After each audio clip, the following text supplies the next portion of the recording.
reached now under the age of 30. Will they wilt in the heat? Good ball played into the penalty area. Out comes Courtois again. And he gets there in the nick of time ahead of Taremi. I mean, Taremi making some really good runs, you know. That's the first player they look to. They get in the midfield, they get over the halfway line. And Taremi there is just trying to find any gap he can find, any bit of space, any bit of respite for his team. This is De Kuiper on the left-hand side for Belgium. 15 yards inside Iranian territory. The Iranians defending deep. De Bruyne to the near touchline. De Kuiper steadies himself. Not a bad cross at all, but he can't pick out a teammate. And it goes through. Castagna closest to it, but he can't get there. Out for a goal kick to Iran again. It's not a bad ball in, you know. It really isn't a bad ball in. Left it into an area where you're expecting one of your teammates to got it, but what they're doing at the moment, Belgium, they're getting into the box, but they're not committing to the 6-yard line. They're committing themselves to the penalty spot, wanting to score the perfect goal. We're seeing replay after replay of that Bergwijn save. I mean, it's like a movie trailer for a Spider-Man movie. The way just his body stretches out from already being on the ground to lunge up and to make the save, and the stiff arm as well. Here come Belgium once more.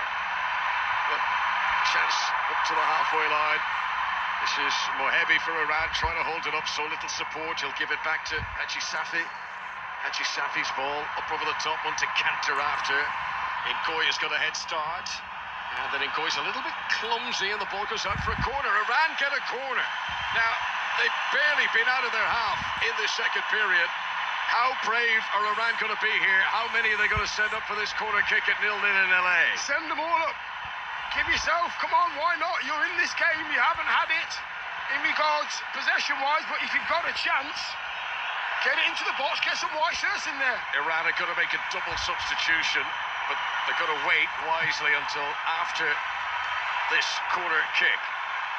So few opportunities like this. Can Iran make this count? Belgium 0, Iran 0. 65 minutes on the clock.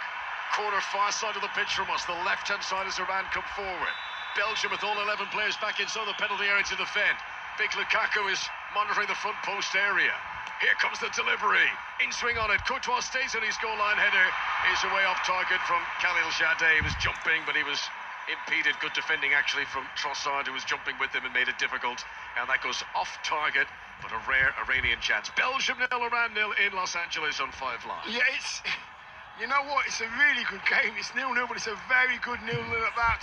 Belgium are just trying to find their way through. Iran, when they come forward, they look a little bit more fluent, a little bit more relaxed. Feel like they know what they're doing a little bit more as well. Don't complicate it. Substitutions now. So, there's going to be a change at left back. Haji Safi on his 148th cap makes way today. On comes another specialist left back, Milad Mohammadi. He's experienced too. This is his 79th cap. More on him in a moment. And the other change sees Mehdi Tarabi come on in place of Mohamed Mohebi. So that is a left winger and a left back coming on for Iran. And there's still, I mean, by the time the stoppages are added on, there's still well over a half an hour to play here. And that looks like a foul on Taremi. Ngoy could be in trouble here. He was the last defender. It's a red card. Belgium sensationally are down to 10. Ngoy struggling, sprinting, dragging down the opponent. It's not violent, but it's cynical. It's a professional foul. There was still a long way to go, Dion Dublin, to get into the penalty area, but he was the last defender. That is denial of an obvious goal-scoring opportunity. And Nathan Ngoy, who only turned 23 last week, is sent off of the World Cup, and Belgium are down to 10.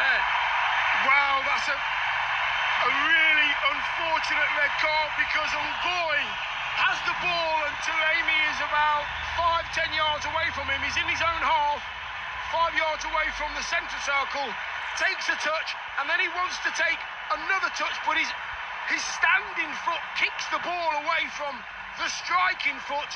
Taremi then gets onto the ball first, nudges it away, and he grabs his shirt. I think the referee has got that absolutely spot on. I think he would have been in, and I think he would have had a chance to score a goal. So Nathan Ngoy off today. He will be suspended for the final group game when Belgium go to Vancouver to play New Zealand. And in the here and now, his teammates have got to play with 10. They're also going to have to bring on another defender.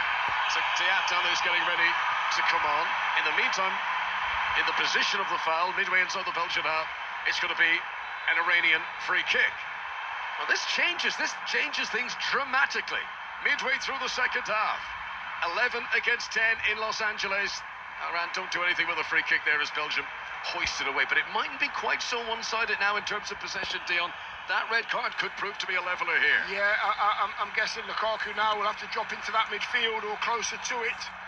He won't have the outlet, which is Lukaku, because he'll be a lot deeper now, so they'll have to think of another way of getting out and playing out. But Iran now, as you can see, the feelings changed in the stadium. The feelings like, can they get chances now? Here we go. So Belgium suddenly finding themselves deeper than they have all game. Ball is given to Trossard by Tielemans, still midway inside his own half. Belgium playing from right to left as we look down in the bright, blazing California sun. Good challenge on the far side by Mohammadi, who's recently come on as the left back for Iran. And